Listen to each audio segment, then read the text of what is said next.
আসসালামু আলাইকুম ওয়া রাহমাতুল্লাহ। কেমন আছেন সবাই?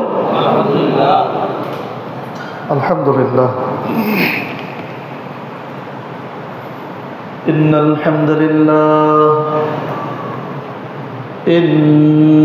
হামদালিল্লাহ নাহমাদুহু ওয়া নাস্তাঈনুহু মান ইয়াহদিহিল্লাহু ফালা মুদিল্লা লাহু ومن يضلل فلا هادي له أشهد أن لا إله إلا الله وحده لا شريك له وأشهد أن محمدا عبده ورسوله أما بعد فإن خير الحديث كتاب الله وخير الهدي هدي محمد صلى الله عليه وسلم وشر الأمور محدثاتها وكل بدعة ضلالة وكل ضلالة في النار। মহান আল্লাহ সুবহানাহু ওয়া তাআলার দরবারে শুকরিয়া আদায় করছি। আল্লাহ রাব্বুল আলামিন আমাদের সকলকে দুনিয়ার যাবতীয় ব্যস্ততা দূরে ঠেলে দিয়ে শয়তানের যাবতীয় তৎপরতা ছিন্ন করে আল্লাহ রাব্বুল আলামিনের ডাকে সাড়া দিয়ে যথাসময় দূর দূরান্ত থেকে একত্রিত হয়ে জুমার সালাত আদায় করতে আসার তৌফিক দান করেছেন। এই জন্য সে আল্লাহ তাআলার আলিশান দরবারে শুকরিয়া আদায় করে পড়ছি আলহামদুলিল্লাহ। প্রিয় উপস্থিতি, আজকের খুতবার আলোচ্য বিষয় সন্তানকে নিজের কাজে লাগানোর উপায়। আজকের খুতবার আলোচ্য বিষয় সন্তানকে নিজের কাজে লাগানোর উপায়। দেখেন কত কষ্ট করে পৃথিবীতে আমাদের যারা মা রয়েছেন, নারী রয়েছেন, তারা পৃথিবীতে একটা সন্তান জন্ম দিতে তাদের অনেক কষ্ট সহ্য করতে হয়। এটা যিনি মা হয়েছেন তিনি ব্যতীত আমাদের দ্বারা এটা উপলব্ধি করা সম্ভব নয়। আবার ঠিক একইভাবে আমরা যারা পুরুষ রয়েছি, আমরা যারা বাবা রয়েছি, একটা সন্তান লালন পালন করতে কত কষ্ট করতে হয়, কত চিন্তা ভাবনা করতে হয়, কীভাবে তাদেরকে বড় করতে হয়, তাদের ভবিষ্যৎ চিন্তা করতে হয়, তাদেরকে ভালো রাখতে হয়, ভালো রাখার জন্য চেষ্টা করতে হয়। এটা যেনারা বাবা হয়েছেন ওনারাই সব থেকে বেশি উপলব্ধি করেন যে একটা সন্তানকে একটা জায়গায় দাঁড় করাতে কত বেশি কষ্ট সহ্য করতে হয়। আমাদের মায়েরা তাদের জীবন যৌবন শেষ করে দেয় সন্তান লালন পালনের পেছনে। ঠিক একইভাবে বাবারাও বার্ধক্যে উপনীত হন সন্তানের ভবিষ্যৎ ভালো করার জন্য, ঠিক কিনা বলেন? এখন এই সন্তান যদি আমাদের দুনিয়া এবং আখিরাতে কোনো কাজেই না আসে, তাহলে এই যে আমরা এত কষ্ট করলাম, এই কষ্ট আমাদের খুব বেশি উপকারে আসলো না। আমাদেরকে সন্তান লালন পালনের ক্ষেত্রে এমন কিছু উপায়, এমন কিছু পরিকল্পনা করতে হবে, এমন কিছু উপায় অবলম্বন করতে হবে যে আমি সন্তানের পেছনে কষ্ট করব, এই কষ্ট আমার দুনিয়াতেও কাজে আসবে, আবার আখিরাতেও কাজে আসবে। শুধু পশু প্রাণীর মতো সন্তান জন্ম দিলাম, খাওয়ায় পড়ায় বড় বানালাম, আবারও সে বড় হলো, সেও আবার নতুন করে সন্তান জন্ম দিল, এই যে গতানুগতিক যে একটা ধারা, এইটা মানুষের চিন্তা চেতনা হওয়া উচিত নয়, মানুষের কাজ হওয়া উচিত নয়। কারণ মানুষ হচ্ছে আশরাফুল মাখলুকাত, তার চিন্তা চেতনা, তার লক্ষ্য উদ্দেশ্য হবে ভিন্ন। গরুতেও সন্তান জন্ম দেয়, মানুষেও দেয়। তো গরুর সন্তানও শুধু লালন পালন করে ছেড়ে দিলাম, মানুষের সন্তানও লালন পালন করে ছেড়ে দিলাম, তাহলে তো আসলে তেমন কোনো পার্থক্য থাকলো না। এই জন্য আমাদের লক্ষ্য উদ্দেশ্য, আমাদের চিন্তা চেতনা, আমাদের পরিকল্পনা, সন্তানের ক্ষেত্রে আমাদের উপায় অবলম্বন ভিন্ন রকম হতে হবে, যেন সে আমাদের দুনিয়াও কাজে আসে, আখিরাতেও কাজে আসবে। প্রিয় ভাইরা, আমাদের মনে রাখতে হবে সন্তান এটি আল্লাহ রাব্বুল আলামিনের পক্ষ থেকে যেমন নিয়ামত, আবার ঠিক মানুষের কাছে আল্লাহ তাআলার রাখা আমানত। সন্তান যেমন আল্লাহ তাআলার নেয়ামত, আবার ঠিক মানুষের কাছে রাখা আল্লাহ তাআলার আমানত। যদি আমরা আমাদের সন্তানকে আল্লাহ যেভাবে আমাদের নিকট আমানত রেখেছেন সেইভাবে যদি আমরা আবার আল্লাহর কাছে পৌঁছিয়ে দিতে না পারি, তাহলে আমি খেয়ানতকারী হিসাবে আল্লাহর দরবারে ওঠার সম্ভাবনা রয়েছে। একটা বিরাট কথা। কিন্তু সন্তান আল্লাহ তাআলা আমার কাছে আমানত রেখেছেন, আমাকে নিয়ামত দিয়েছেন। আমানত মানে কি? কোনো কিছু, কোনো বস্তু বা কোনো কিছু একটা গচ্ছিত অবস্থা আল্লাহ তাআলা দিয়েছেন বা কেউ দিয়েছে, ঠিক সেটাকে সেভাবেই যদি ফেরত দেওয়া যায় তাহলে সে আমানত যথাযথ পূর্ণ করবে, রক্ষা করবে। আর যদি সেভাবে না দিতে পারে তাহলে সে আমানতের ত্রুটি করলো, খেয়ানত করলো। তো আল্লাহ সুবহানাহু ওয়া তাআলা আমাদের নিকট সন্তানকে আমানত রেখেছেন। মানব সন্তানকে আল্লাহ তাআলা কি করেছেন? আমানত রেখেছেন। যেভাবে আমানত রেখেছেন সেভাবে যদি আমরা আল্লাহর কাছে পৌঁছে দিতে না পারি তাহলে খেয়ানতকারী হিসাবে আমাদেরকে উঠতে হবে। এখন আল্লাহ তাআলা আমাদেরকে সন্তান দিয়েছেন, সেই আমানতটা কি? কি দিয়ে আমাদের কাছে আল্লাহ তাআলা আমানত রাখলেন? রাসূল সাল্লাল্লাহু আলাইহি ওয়াসাল্লাম বলেছেন, কুল্লু মাউলুদিন ইল্লা ইউলাদু আলাল ফিতরাহ। আল্লাহ রাসূল বলছেন, কুল্লু মাউলুদিন ইল্লা ইউলাদু আলাল ফিতরাহ ফা আবাওয়াহু ইউহাওয়াদানিহি আও ইউনাসসিরানিহি আও ইউমাজ্জিসানিহি। রাওয়াহুল বুখারী কিতাবুল আহকাম বা কিতাবুত তাফসীর। আল্লাহ রাসূল বলছেন, আল্লাহর ভাষা, আল্লাহ রাসূল বলছেন, প্রত্যেক সন্তান আল্লাহ তাআলা দ্বীনি ফিতরাতের উপরে সৃষ্টি করে, দ্বীনি ফিতরাতের উপরে জন্মগ্রহণ করে প্রত্যেক সন্তান। অতঃপর তার পিতামাতা তাকে ইহুদি বানায়, খ্রিস্টান বানায় অথবা অগ্নি উপাসক বানায়। তাহলে আমানতটা কি এটা বুঝতে হবে যে আল্লাহ সুবহানাহু ওয়া তাআলা আমাদের কাছে যে সন্তানটাকে সৃষ্টি করে দিচ্ছেন, জন্মের মাধ্যমে আমাদের কাছে আসছে, সেই সন্তানের মধ্যে আমানত হচ্ছে তাওহীদ, আমানত হচ্ছে আল্লাহর একত্ববাদ, আমানত হচ্ছে সে আল্লাহর প্রতিনিধি। এই জন্য বলা হয়েছে যে কুল্লু মাউলুদিন ইল্লা ইউলাদু আলাল ফিতরাহ, প্রত্যেক সন্তান দ্বীনি ফিতরাতের উপরে জন্মগ্রহণ করে, অর্থাৎ সে তাওহীদ নিয়েই জন্মগ্রহণ করেছে, সে ঈমান আকীদা নিয়েই জন্মগ্রহণ করেছে, সে আল্লাহর ইবাদত করবে এই উদ্দেশ্যেই সে জন্মগ্রহণ করেছে। এইটা আল্লাহ তাআলা ভিতরে সেট করে দিয়ে আমাদের কাছে দিয়েছেন। এই পর্যন্ত কি আপনারা বুঝেছেন? তাহলে আল্লাহ আমাদেরকে সন্তান দিয়েছেন তাওহীদ দিয়ে, দিন বোঝা সে বুঝবে, দিনই আমল সে পালন করবে, এই অবস্থায় আল্লাহ আমাদেরকে দিয়েছেন। তাহলে এটা আমানত। কিন্তু পরবর্তীতে আমাদের লালন পালনের কারণে সে যদি তাওহীদ থেকে সরে যায়, সে যদি আল্লাহর ইবাদত থেকে সরে যায়, তাহলে আমরা খেয়ানতকারী হব। আর আমানতদার কিভাবে হব?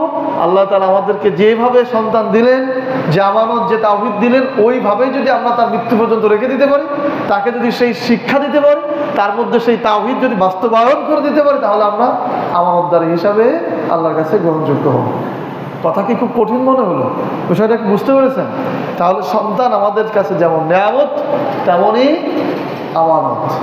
যদি আমরা আমাদের সন্তানকে তাওহীদ নিয়ে এসে জন্মগ্রহণ করেছিল, সেই তাওহীদ পূর্ণ করে যদি আমরা আল্লাহর কাছে আবার ফেরত পাঠাতে না পারি, আল্লাহর কাছে আবার ফেরত যাবে না এক সময় মৃত্যুর মাধ্যমে, যদি তাদেরকে সেই আদব কায়দা শিখায় পাঠাতে না পারি, তাহলে খেয়ানতকারী হিসাবে আমাদেরকে আল্লাহর কাছে জবাব দিতে হবে। আল্লাহ রাসূল আরো বলেছেন, কুল্লুকুম মাসউলিন কুল্লুকুম রাঈন, তোমরা প্রত্যেকেই এক একজন দায়িত্বশীল এবং তোমাদের প্রত্যেকেই তোমাদের দায়িত্ব সম্পর্কে জিজ্ঞাসিত হবে। তো এই যে সন্তান আল্লাহ তাআলা আমাদেরকে তাওহীদী সন্তান দিয়েছেন, একত্ববাদ নিয়ে জন্মগ্রহণ করা সন্তান দিয়েছেন, সেই সন্তানকে যদি আমরা তাওহীদের পথে পরিচালিত করতে না পারি, তাহলেও আমাদের একটা দায়িত্ব আমরা বরখেলাপ করলাম। এবং এই জন্য আমাদেরকে আল্লাহর কাছে কি করতে হবে? প্রশ্নের সম্মুখীন হতে হবে, জবাব দিতে হবে। এই জন্য আমরা চেষ্টা করবো যে আমাদের সন্তানকে যেভাবে আল্লাহ তাআলা জন্ম দিয়েছেন, সৃষ্টি করেছেন, সেভাবেই যেন আমরা রাখতে পারি। এর জন্য ছোটবেলা থেকেই আমাদেরকে এই আমানতদারি আমি কিভাবে হব সেটার ব্যাপারে সিদ্ধান্ত নিতে হবে। তাকে কিভাবে তাওহীদের উপর পরিচালিত করব সেভাবে আমাকে সিদ্ধান্ত নিতে হবে। আল্লাহ তাআলা আমাদেরকে তৌফিক দান করুন, আমিন। প্রিয় ভাইরা, আলোচনার বিষয় ছিল সন্তানকে নিজের কাজে লাগানোর উপায়। আমরা কিভাবে আমাদের সন্তানকে নিজের কাজে লাগাতে পারি। সন্তানকে নিজের কাজে লাগানোর উপায়, সন্তানকে যদি নিজের কাজে লাগাতে হয় তাহলে আমাদের সন্তানকে ওয়ালাদুন সালেহ হিসাবে তৈরি করতে হবে। আমরা আমাদের সন্তানকে যদি কাজে লাগাতে চাই দুনিয়া এবং আখিরাতে, তাহলে আমাদের সন্তানকে ওলাদুন সালেহ অর্থাৎ নেককার সন্তান হিসাবে তৈরি করতে হবে। তাহলেই দুনিয়া এবং আখিরাতে সন্তান আমার কাজে আসবে। এখন ওলাদুন সালেহ মানেটা কি? ওলাদুন সালেহ মানে হচ্ছে নেককার সন্তান, আল্লাহ ভীরু সন্তান, পিতামাতাকে সম্মান দিবে এমন সন্তান, পরকালমুখী সন্তান। এইরকম সন্তানটা হচ্ছে মূলত ওলাদুন সালেহ, অর্থাৎ যারা পরকালমুখী হয়, পরকাল নিয়ে যাদের চিন্তা ভাবনা থাকে, এরাই হচ্ছে কি ওলাদুন সালেহ সন্তান। এখন আমাদের সন্তানকে যদি কাজে লাগাতে হয়, তাহলে আমাদের সন্তানকে কি বানাতে হবে? ওলাদুন সালেহ, তার মানে নেককার সন্তান। কি সন্তান বলেন? নেককার সন্তান, আল্লাহ ভীরু সন্তান। কিভাবে আমরা নেককার সন্তান বানাতে পারি সেটা আমরা শেষের দিকে আলোচনা করব। এখন যেটা বলবো সেটি হচ্ছে ওলাদুন সালেহ তথা নেককার সন্তান কিভাবে দুনিয়া এবং আখিরাতে আমাদের কাজে আসবে। ওলাদুন সালেহ তথা নেককার সন্তান দুনিয়া এবং আখিরাতে কিভাবে আমাদের কাজে আসবে। ওলাদুন সালেহ অর্থাৎ নেককার সন্তান দুনিয়াতে কিভাবে কাজে আসবে? দুনিয়াতে কাজে আসবে এভাবে যে নেককার সন্তান যে হবে সে কোরআন পড়বে, সে কোরআন জানবে, কোরআন বুঝবে। আর কোরআন যখন সে বুঝবে তখন কোরআনে সে আল্লাহর হুকুম জানতে পারবে। পিতামাতা সম্পর্কে আল্লাহ তাআলা কি হুকুম দিয়েছেন সেটা সে জানবে। যেমন আল্লাহ সুবহানাহু ওয়া তাআলা বলেছেন, ওয়াকাদা রাব্বুকা আল্লা তা'বুদু ইল্লা ইয়্যাহু ওয়া বিল ওয়ালিদাইনি ইহসানা ইম্মা ইয়াবলুগান্না ইনদাকাল কিবারা আহাদাহুমা আও কিলাহুমা ফালা তাকুল লাহুমা উফ ওয়া লা তানহারহুমা ওয়া কুল লাহুমা কাওলান কারীমা। আল্লাহ বলছেন, তোমাদের প্রতিপালক তোমাদেরকে নির্দেশ দিচ্ছে তোমরা একমাত্র আল্লাহর ইবাদত করবে, আর কারো ইবাদত করবে না। আর এরপরই তোমাদের পিতামাতার সাথে সদাচরণ করবে। তোমাদের পিতামাতার প্রতি রুষ্ট হয়ে উফ শব্দটি উচ্চারণ করবে না, তাদেরকে ধমক দিবে না। বিশেষ করে ইনদাকাল কিবারা, যখন তারা বৃদ্ধ হয়ে যায়, বার্ধক্যে উপনীত হয়, তখন তাদেরকে ধমক দিয়ে কথা বলবে না। আর রাসূল বলেছেন যে এই পিতামাতার সাথে যদি এভাবে কেউ ধমক দিয়ে কথা বলে, রূঢ় আচরণের সাথে কথা বলে, তাহলে তার আমলগুলো ধ্বংস হয়ে যাবে।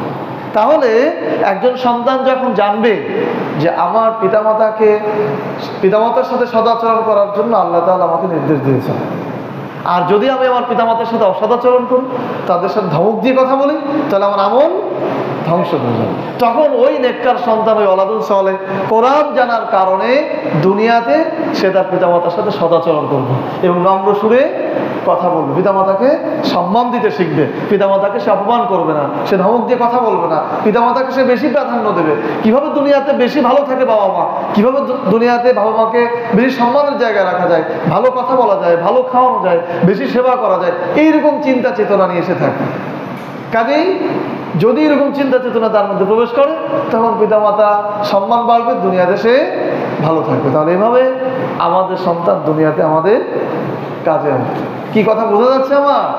জি। এবার ওলাদুন সালেহ আখিরাতে কিভাবে কাজে আসবে, অর্থাৎ নেককার সন্তান কিভাবে আখিরাতে কাজে আসবে সেটা আমরা জানি। সন্তান যদি নেককার হয়, তাহলে আপনি আমি কবরে বসেই, কবর জগতে থেকেই সন্তানের যে ভালো কাজ, সেই কাজের সওয়াবের একটা অংশ আমরা পেতে থাকবো। সন্তান যদি ভালো হয়, সন্তান যদি নেককার হয়, তাহলে মৃত্যু পরবর্তী জীবনে আমি থাকবো কবর জগতে, সেখানে আমার আর আমল করার কোনো সুযোগ নেই। কিন্তু দুনিয়াতে সন্তান যে ভালো কাজ করবে, সেই সন্তানের একটা সওয়াবের অংশ আমি কবরে বসে বসে কি পাবো। তাহলে এটার পিছনের কারণ কি? সন্তানকে ওলাদুন সালেহ বানাতে হবে। রাসূল সাল্লাল্লাহু আলাইহি ওয়াসাল্লাম বলেছেন, ইযা মাতাল ইনসান ইনকাতা আনহু আমালুহু ইল্লা মিন সালাসা, ইল্লা মিন সাদাকাতিন জারিয়া আও ইলমিন ইউনতাফাউ বিহি আও ওয়ালাদুন সালেহ ইয়াদউ লাহু। আল্লাহ রাসূল বলছেন যে মানুষ মৃত্যুবরণ করলে তার আমল বন্ধ হয়ে যায়। তিনটি আমল শুধু চলতে থাকে। এক হচ্ছে সাদকাতুন জারিয়া, দুই উপকারী ইলম, তিন হচ্ছে এমন নেককার সন্তান ওলাদুন সালেহ যে পিতামাতার জন্য দোয়া করে। যদি এমন সন্তান আমরা রেখে যেতে পারি যেই সন্তান সালাত আদায় করবে আর আমাদের জন্য দোয়া করবে, রব্বির হামহুমা কামা রব্বায়ানি সগীরা পড়বে, তাহলে এই সন্তানের দোয়ার কারণে কবরে বসে বসে আমরা সওয়াবের একটা অংশ পেয়ে যাব। তাহলে সন্তান যদি ওয়ালাদুন সালেহ হয় তাহলে আমরা কবরে বসেও একটা উপকার পাবো, আখিরাতেও একটা কি উপকার পাবো। আর সন্তান যদি ওয়ালাদুন সালেহ না হয়, নেককার সন্তান যদি না হয়, সে ভালো সালাত আদায়ও করবে না আর পিতামাতার জন্য সে দোয়াও করবে না। দুনিয়ার প্রতি সে এত ব্যস্ত হয়ে পড়বে, দুনিয়া নিয়ে সে এত ব্যস্ত হবে যে তার আর পিতামাতার জন্য দোয়া করার মতো সময় থাকবে না বা মনে করার সময়ও থাকবে না। এর বাস্তব উদাহরণ তো আমরাও, আমাদেরও তো পিতামাতা আছে, আমরা কতবার তার কথা মনে করি বা কতবার তাদের জন্য দোয়া করি, তো আমরাও তো নিজেরাও বুঝি। কিন্তু সন্তান যদি নেককার হয়, ওয়ালাদুন সালেহ হয়, পরকালমুখী হয়, পরকালের বিষয়ে যদি চিন্তা করে, তাহলে সে সবসময় পরকাল নিয়ে ভাববে আর সালাত আদায় করবে, আর সালাতের শেষে পিতামাতার জন্য কি করবে, দোয়া করবে, এমনি সময়ও দোয়া করবে। তাহলে এভাবেই আমাদের সন্তান পরকালেও কাজে আসতে পারে। এরপর সন্তান কোরআন মানার কারণে পিতামাতা হাসর মাঠে সম্মানিত হবে। হাসরের যে মাঠ রয়েছে সেই মাঠেও পিতামাতা সম্মানিত হবে যদি সন্তান ওয়ালাদুন সালেহ হয় বা আমরা সন্তানকে ওয়ালাদুন সালেহ বানাতে পারি। হাসর মাঠে আপনারা জানেন কেউ কারো উপকারে আসবে না, কিন্তু যদি আমার আপনার সন্তান ওয়ালাদুন সালেহ হয়, নেককার হয়, তাওহীদের পথের সন্তান হয়, আল্লাহর অনুগত সন্তান হয়, তা কোরআন মানার সন্তান হয়, কোরআনের আমলকারী সন্তান হয়, তাহলে হাসরের মাঠেও ওই সন্তান কাজে আসবে। বলেন সুবহানাল্লাহ। চিন্তা করেন, দুনিয়াতেও কাজে আসবে আবার হাসর মাঠেও কাজে আসবে। সেটা কিভাবে?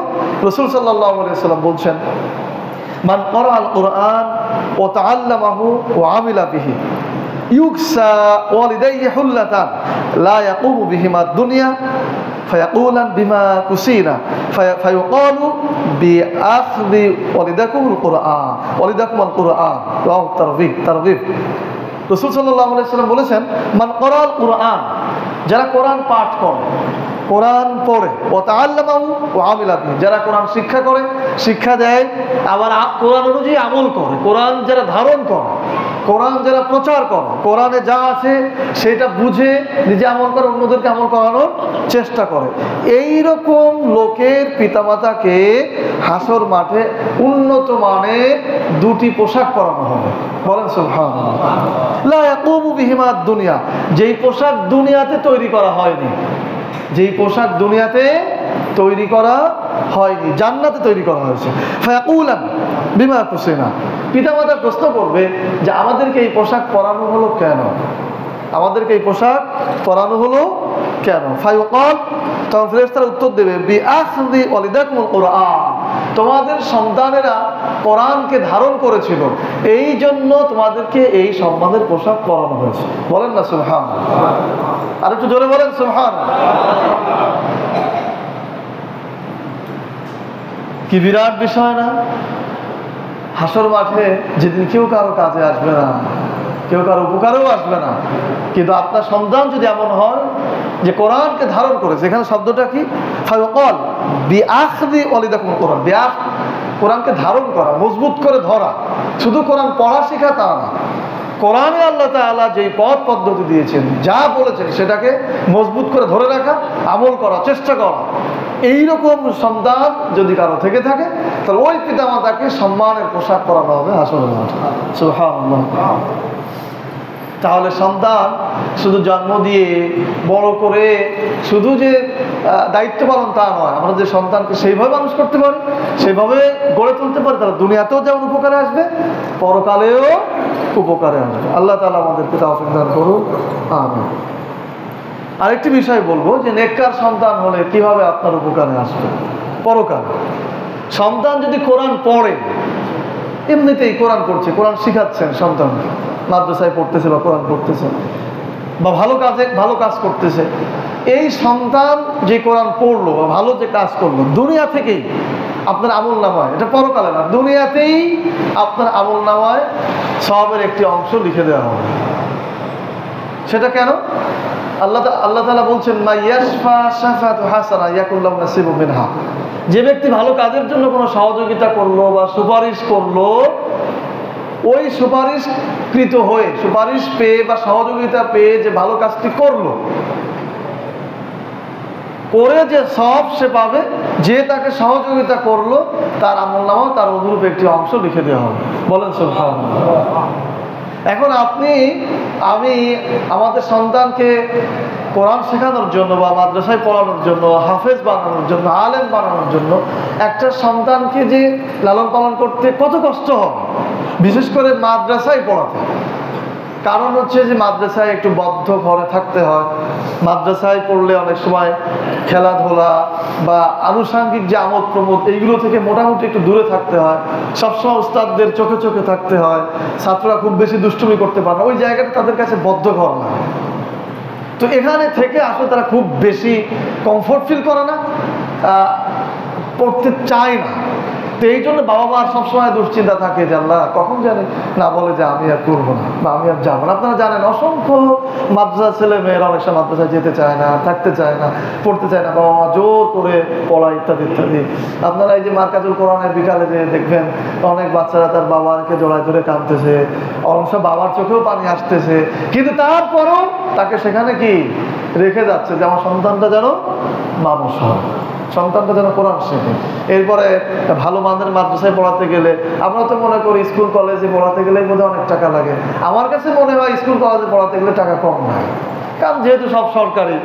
আপনি স্কুল কলেজে পড়াতে গেলে কি আমাদের মনে করেন ইন্টারমিডিয়েট বা আমাদের শহরে যে সমস্ত অনার্স কলেজ আছে এখানে কি আপনার মাসে 4-5 হাজার টাকা লাগে না। কিন্তু আপনি ভালো মানের একটা মাদ্রাসায় পড়াতে যান দেখবেন ওরকম আমাদের নড়াইল শহরে পড়াতে গেলেও 5 হাজার টাকা লাগে। তা প্রত্যেক মাসে আপনাকে সংসারের সমস্ত খরচ বাদ দিয়ে শুধু সন্তানের জন্য 5 হাজার টাকা দিতে হবে। এরপর তার সেখানে থাকা, অন্য বিষয়, তাকে সেখানে রাখা, তাকে রেখে বাড়ি থাকা, সার্বিকভাবে অনেক কষ্ট তাকে সহ্য করতে হবে। তো এই যে তাকে আপনি অনেক কষ্ট সহ্য করে সহযোগিতা করে কোরআন পড়াচ্ছেন, শেখাচ্ছেন, ও কোরআন পড়ে যে 10টা করে নেকি পাবে, এই দুনিয়াতেও আপনি আমলনামায় সেই 10টা নেকি পেয়ে যাবেন। বলেন সুবহানাল্লাহ।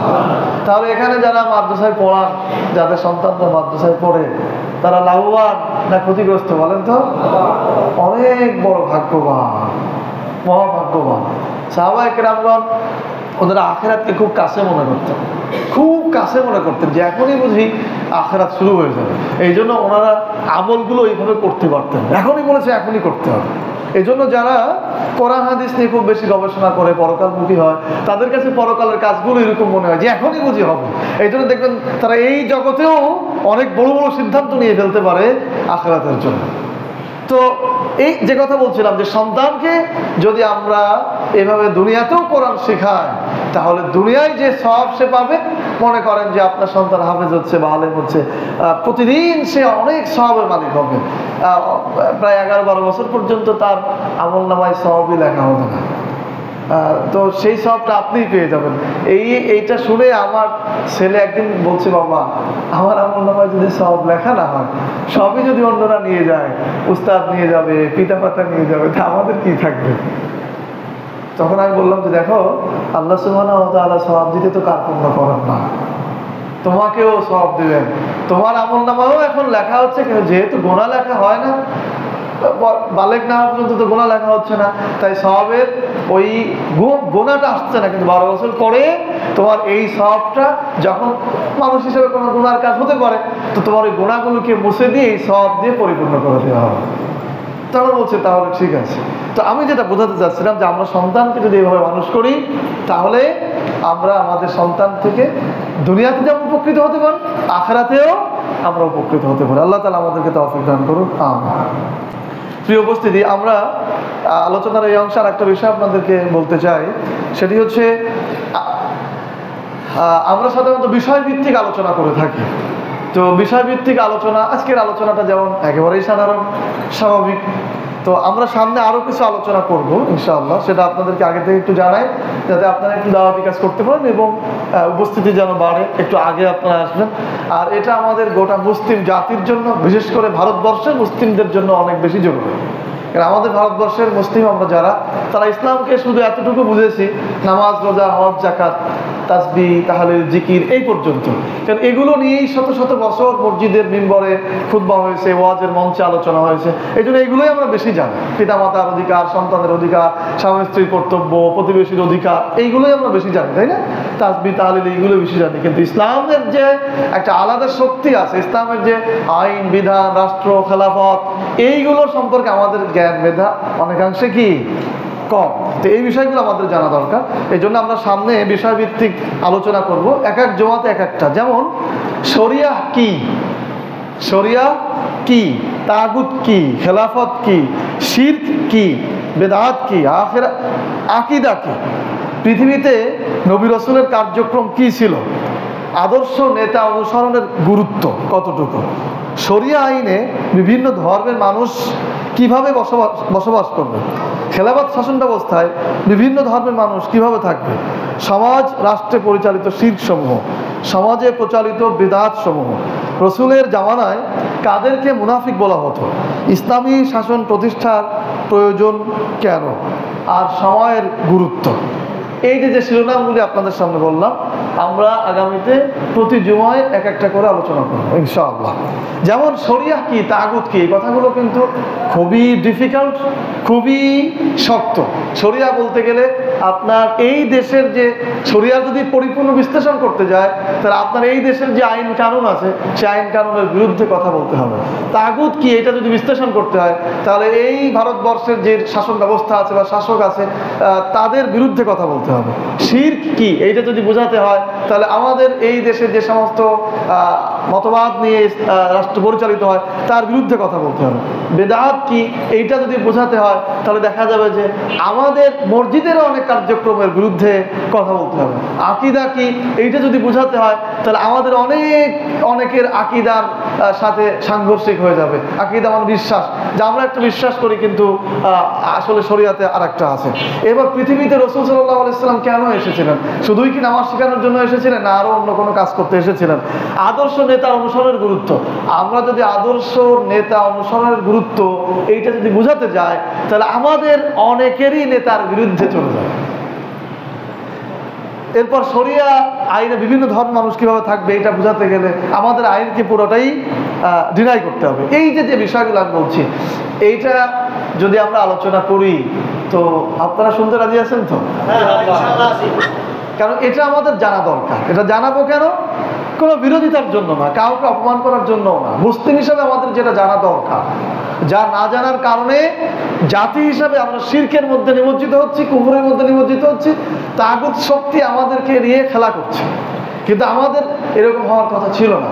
আমরা যদি এখন জানতে পারি, আমরা যদি আরো অন্যদেরকে জানাতে পারি, তাহলে একসময় আমাদের তরুণ প্রজন্ম জেগে উঠবে, আমাদের আগামীর যুবকরা জেগে উঠবে, এবং ভবিষ্যতে একসময় এই যে শরিয়া আইন, এই যে খেলাফত আইন, এইগুলো একসময় প্রতিষ্ঠিত করার জন্য প্রচেষ্টা চলবে। কিন্তু আমরা যদি এখন থেকে শুরু না করি, তাহলে ভবিষ্যতে আরো বেশি কি হবে, দেরি হয়ে যাবে। এই জন্য আপনারা যদি আমার সাথে থাকেন, সহযোগিতা করেন, তাহলে ইনশাআল্লাহ আমরা এই কথাগুলো আপনাদের সামনে উপস্থাপন করবো ইনশাআল্লাহ। রাজি আছেন তো আমার সাথে? সবাই বলেন ইনশাআল্লাহ। জি, আমরা আবার আলোচনায় ফিরে যাই। আমাদের আলোচনার বিষয় ছিল ওয়ালাদুন সালেহ, তাই না? সন্তানকে নিজের কাজে লাগানোর উপায়। এই যে আমরা আমাদের সন্তানকে কত কষ্ট করে লালন পালন করছি, এই সন্তান যেন আমাদের দুনিয়াতেও উপকারে আসে, পরকালেও উপকারে আসে, এই বিষয়ে আমাদের আলোচনা ছিল। ওয়ালাদুন সালেহ হলে কিভাবে দুনিয়াতে উপকার হবে, আর পরকালে আমরা কিভাবে উপকৃত হব, সেটা আমরা শেষ করেছি। এখন আমরা জানবো ওয়ালাদুন সালেহ বানানোর উপায় কি। ওয়ালাদুন সালেহ বানানোর উপায় কি, নেককার সন্তান বানানোর উপায় কি। তিন ভাবে আমরা আমাদের সন্তানকে নেককার বানাতে পারি। তিন পদ্ধতিতে আমরা আমাদের সন্তানদেরকে নেককার বানাতে পারি, ওয়ালাদুন সালেহ বানাতে পারি। এক নম্বর, পারিবারিকভাবে নৈতিক শিক্ষা দান করা। সন্তানকে যে নেককার বানাবো, ওয়ালাদুন সালেহ বানাবো, এর এক নম্বর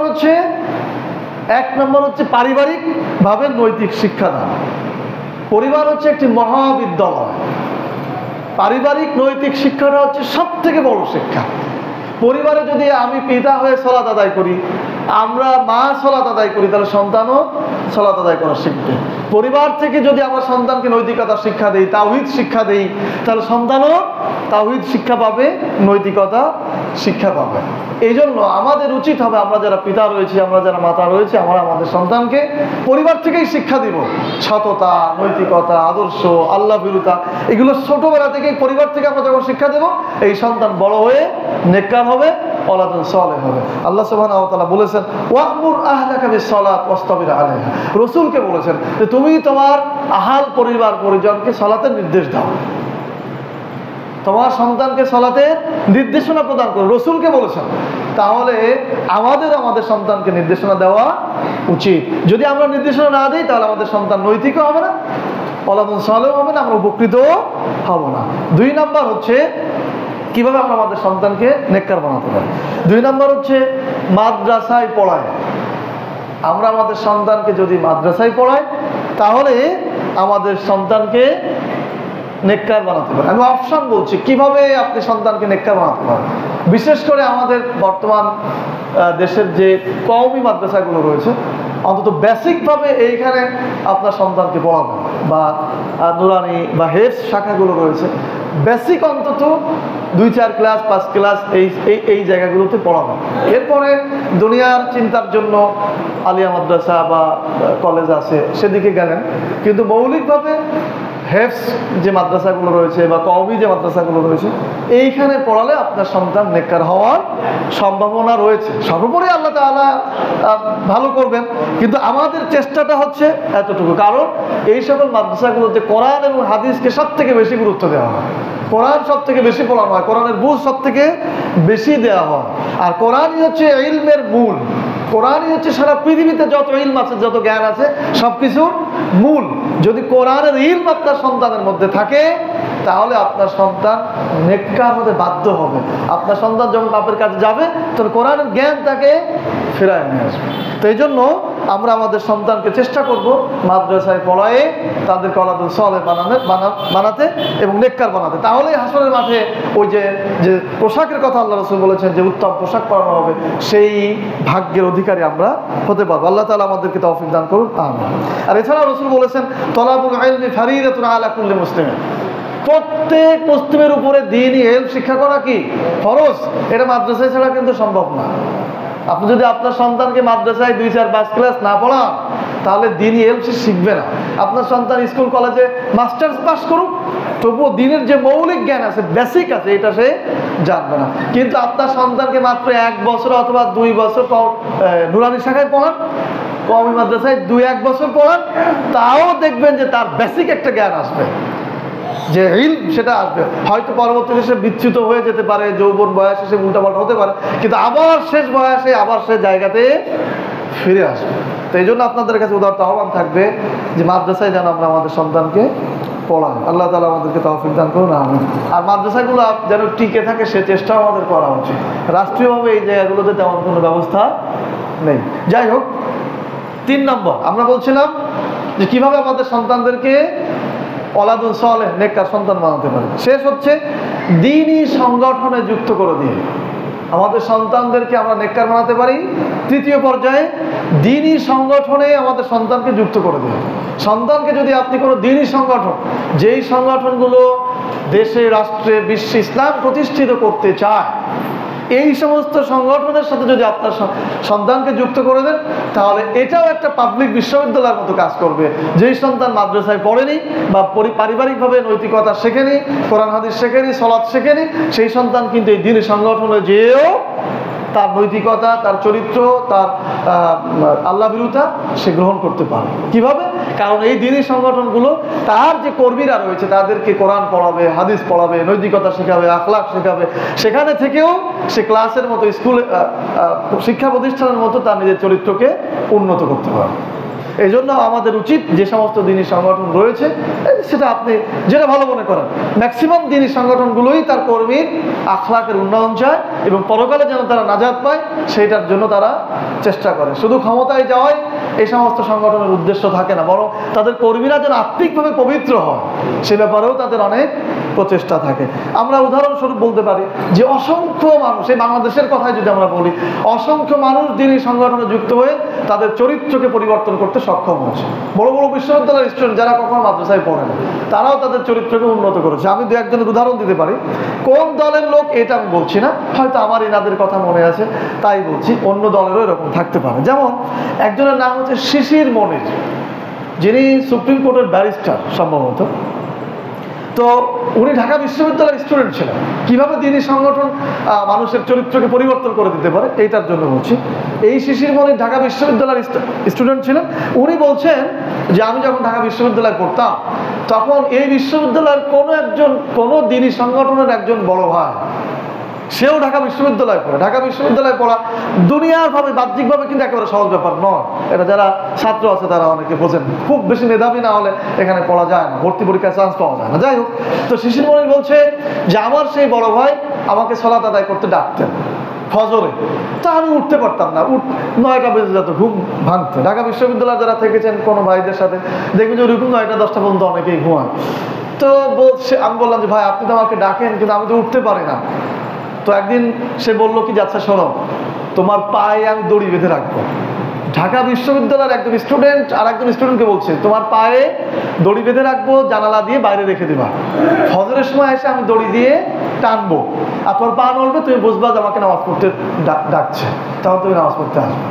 ঠিক একই কাজ হলো, ওইরকম দড়ি বেঁধে সে রাখলো, ওই বড় ভাই এসে তাকে টানলো, ডাকলো এবং সলাতে গেল। এক সময় সে সলাতে অভ্যস্ত হলো এবং এই দিনী সংগঠনের জন্য, ইসলামের জন্য সে অনেক কিছু করলো। এখন সে দিন প্রতিষ্ঠা প্রচারের জন্য যে পন্থাই হোক না কেন সে চেষ্টা করে যাচ্ছে। তো এই যে দিনী সংগঠনের একটা উপকার, যে একটা ভাইকে সে পায়ে মানে দড়ি বেঁধে টানছে যেন সে ভালো হয়। আরেকজনের উদাহরণ দিয়ে আমরা শেষ করবো। আরেকজন আছে মির্জা মোহাম্মদ গালিব, যিনি সাধারণ শিক্ষায় শিক্ষিত, হাওয়ার্ড ইউনিভার্সিটির লেকচারার বর্তমান। উনিও ঢাকা বিশ্ববিদ্যালয়ের স্টুডেন্ট ছিলেন। তো ইনি শরিয়া নিয়ে অনেক বক্তব্য দেন, শরিয়ার বিষয় নিয়ে। আমাদের দেশে অনেক শিক্ষিতরা আছেন, যেমন খালেদ মহিউদ্দিন, আপনারা অনেকেই এনাদের ছিলেন। এরকম যারা আছে, আরও একজন মহিলা আছে দীপ্তি চৌধুরী, হয়তো অনেকেই জানেন। এনাদেরকে শরিয়া ব্যাপারে খুব মারাত্মক প্রশ্ন করেন। বাংলাদেশে শরিয়া আইন প্রতিষ্ঠিত হলে কী হবে, সাধারণ মানুষ কীভাবে চলবে, অমুসলিমরা কীভাবে থাকবে, ইত্যাদি ইত্যাদি। তখন আমি ওনাদের ব্যাখ্যা শুনে অবাক হই যে আমরা তো মাদ্রাসায় পড়েছি, যার ফলে আমরা এই ব্যাখ্যা দিতে পারি, কিন্তু ওনারা সাধারণ শিক্ষায় শিক্ষিত এইরকম ব্যাখ্যা কিভাবে জানলাম?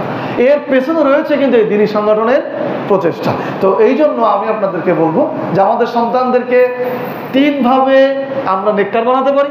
1 হচ্ছে পারিবারিক শিক্ষাদান করে, 2 হচ্ছে মাদ্রাসায় পড়ায়, 3 হচ্ছে দিনী সংগঠনের সাথে যুক্ত করে দিই। আল্লাহ তাআলা বলেছেন ওয়ালতাকুম মিনকুম উম্মাতুন ইয়াদউনা ইলাল খায়র ওয়া ইয়া'মুরুনা বিল মারুফ ওয়া ইয়ানহাউনা আনিল মুনকার। তোমাদের মধ্যে একটি সংগঠন, একটি দল থাকা উচিত যেটা মানুষকে সৎ কাজে আদেশ করবে, অসৎ কাজে নিষেধ করবে।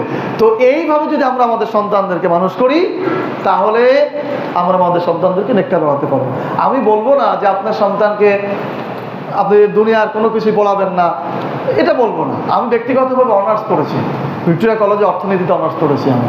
তো আপনি পড়ান, কিন্তু বেসিক যেন তার মাদ্রাসাটা থাকে, তাহলে সে দিনী জ্ঞান অর্জন করবে।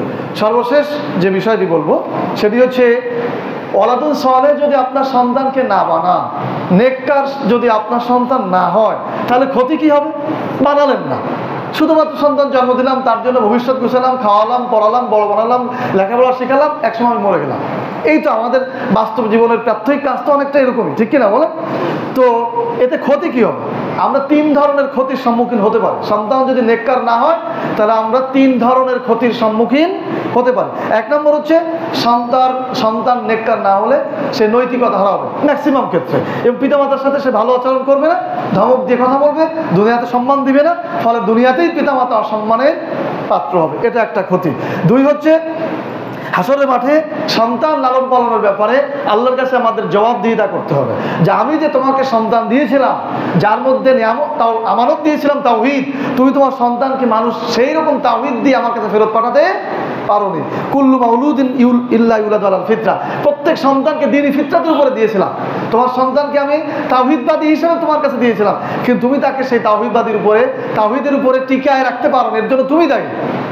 এইভাবে আমাদেরকে পিতামাতা যারা রয়েছে আমাদেরকে আল্লাহর কাছে প্রশ্নের সম্মুখীন হতে হবে। আর সেই প্রশ্নের জবাব দিতে না পারলে তো মুশকিল।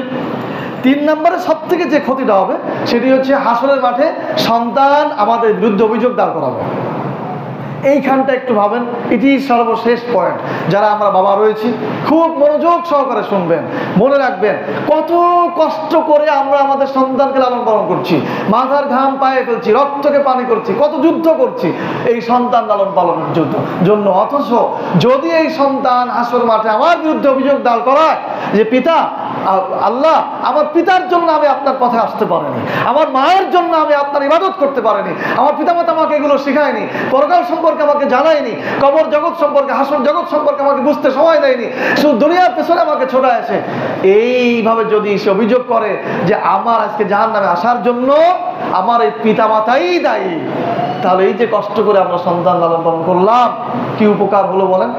আল্লাহ সুবহানাহু ওয়া তাআলা বলছেন, ইয়াওমা তাকাল্লাবু উজুহুহুম ফিন-নার ইয়াকুলুনা ইয়া লাইতানা আতা'না রাসূলা। হাসরের মাঠে যেদিন তাদের মুখমণ্ডল উলটপালট করে পোড়ানো হবে, তখন তারা বলবে, হায় আফসোস, দুনিয়াতে যদি আমরা আল্লাহ আর তার রাসূলের আনুগত্য করতাম। এরপরে তারা অভিযোগের সুরে বলবে, রব্বানা ইন্না আতা'না সাদাতানা কুবারানা ফাদাল্লুনা সাবিলা রব্বানা আতিহিম দি'ফাইনি মিনাল আযাব ওয়া লা'আনহুম লা'নান কাবীরা। কোরআনের আয়াত আপনারা মনে রাখবেন, সূরা আহজাব আয়াত নম্বর 67 68। যারা পড়ালেখা জানেন তারা পড়বেন, সূরা আহজাব আয়াত নম্বর 67 68। এখানে বলা হচ্ছে যে সেদিন তারা অভিযোগ করবে, হে আমাদের প্রতিপালক, দুনিয়াতে আমরা আমাদের বড়দের, আমাদের নেতাদের আনুগত্য করতাম, এরা আমাদেরকে ভুল পথে পরিচালিত করেছে, এরা আমাদেরকে সঠিক পথে পরিচালিত করে নাই, এরা আপনার পথে আমাকে চালায় না, আপনার পথে আমাকে আসতে দেয় নাই, সুতরাং এদেরকে দ্বিগুণ শাস্তি দান করেন, এদেরকে আপনি দ্বিগুণ শাস্তি দান করেন, দি'ফাইনি মিনাল আযাব ওয়া লা'আনহুম লা'নান কাবীরা, এবং তাদের জন্য মহা অভিশাপ দেন, কোনোদিন যেন তারা জাহান্নাম থেকে ফিরে না আসে। প্রিয় ভাইরা, চোখ বন্ধ করে আমাদের ভাবা উচিত যে আমরা আমাদের সন্তানকে লালন পালন করছি, এই সন্তানকে যদি পরকাল না জানায়, পরকালের ব্যাপারে সচেতন না করি, হতে পারে আমার আপনার বিরুদ্ধেও এরকম অভিযোগ হাসর মাঠে, এবং আমরা সেদিন বিপদে পড়ে যাব। আল্লাহ সুবহানাহু ওয়া তাআলা আমাদের সকলকে এই বিপদ আসার পূর্বেই আমাদের সন্তানদেরকে যেন আল্লাহ সালেহ বানাতে পারি, নেককার বানাতে পারি, এবং হাসর মাঠে যেন সন্তানের কারণেই আমরা সম্মানিত হই। আল্লাহ তাআলা আমাদের সকলকে তৌফিক দান করুন, আমিন। সুবহানাকাল্লাহুম্মা ওয়া বিহামদিক, আশহাদু আল্লা ইলাহা ইল্লা আনতা, আস্তাগফিরুকা ওয়া আতুবু ইলাইক।